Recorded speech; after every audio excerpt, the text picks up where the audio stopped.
တော့ပထမတစ်ခေါက်အော်တော့ကအမှတ်စဉ်7ကိုကြော်ပြီး73အော်သွားတာအဲ့တော့အော်ငါမပါတော့ဘူးပေါ့ဆိုပြီးတော့စိတ်တက်လေးတော့ကြာသွားသေးတယ်နောက်မှပါမုတ်လုပ်ငန်း2ယောက်ထဲမှာ7လို့ထားအောင်မအော်ငါလုံနိုင်ခဲ့ပြီပေါ့ဆိုပြီးတော့မှတိုးပြီးတော့ပြောရတာပေါ့နော်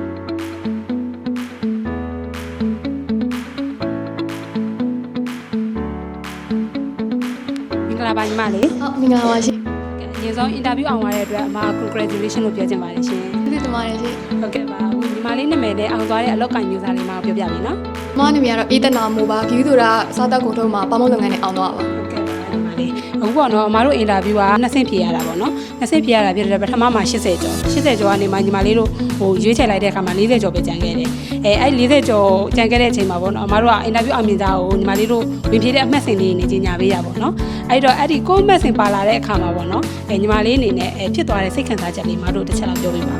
တော့ပထမတစ်ခေါက်အော်တော့ကအမှတ်စဉ်7ကိုကြော်ပြီး73အော်သွားတာအဲ့တော့အော်ငါမပါတော့ဘူးပေါ့ဆိုပြီးတော့စိတ်တက်လေးတော့ကြာသွားသေးတယ်နောက်မှပါမုတ်လုပ်ငန်း2ယောက်ထဲမှာ7လို့ထားအောင်မအော်ငါလုံနိုင်ခဲ့ပြီပေါ့ဆိုပြီးတော့မှတိုးပြီးတော့ပြောရတာပေါ့နော်အဲ့လိုကြောင့်မှပို့ပြီးတော့လို့ဆိုအော်ငါလုံနိုင်ခဲ့ပြီပေါ့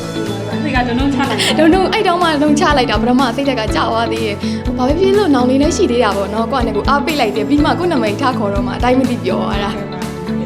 အဲ့တော့ပေါ့နော်အခုကိုအောင်မြင်သွားပြီဆိုတာသိတဲ့အချိန်မှာအဲ့ဘ ᱹ အရင်ဆုံးအကြောင်းကြားခဲ့ ဖေကအမေနဲ့အဖေပေါ့အမေနဲ့ဖေတော့ဖုန်းဆက်တော့မေကတဲ့ဖေကတော့ငါသမီးလုံးနိုင်ပေါ့အမေကတော့ထားငူပေါ့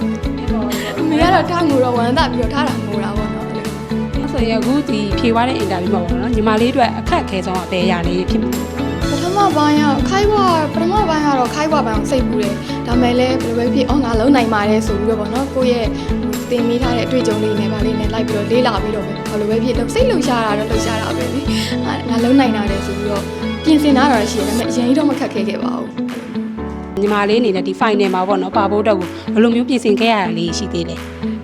ညကြတော့ပေါ့နဲ့အဆောင်မှာဒီလိုနေတဲ့တငယ်ချင်းတွေလောက်ပါအောင်စဝိုင်းနေဆို3ကန်နေဆို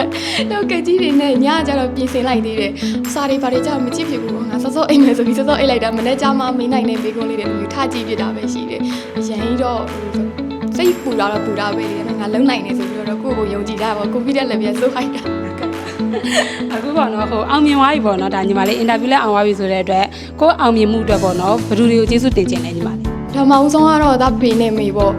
ဒါလုံးမယ်ဆိုလို့ရှိရင်တို့ကဒါဖြစ်အောင်လုပ်ပေးတယ်ဘာလို့လဲဆိုလို့ရှိရင်တခါတည်းနောက်ကနေအကုန်လိုက်ဖြည့်စီပေးတယ်အကုန်လုံးအားကြောင့်ပထမဆုံးအဖေနဲ့အမေကျေးဇူးတင်ချင်တယ်နောင်တော့ဒီလိုမျိုးပေါ့နော်ဖြည့်နိုင်အောင်အကုန်လုံးလေ့ကျင့်ပေးတယ်ကျောင်းကစမ်းစေးတွေအကုန်လုံးကျေးဇူးတင်ချင်တယ်အဲ့လို KNK တင်နေကျောင်းစမ်းစေးတွေပေါ့နော်ဒီဟာလုံနိုင်တယ်ဒီဟာကိုဖြစ်လာအောင်တို့နေနောက်ကနေပြီးတော့အကုန်လုံးစစ်စနစ်ကြနဲ့ပြင်ပေးတဲ့စမ်းစေးတွေကိုလည်းကျေးဇူးတင်ချင်တယ် ငါတို့ခိုင်း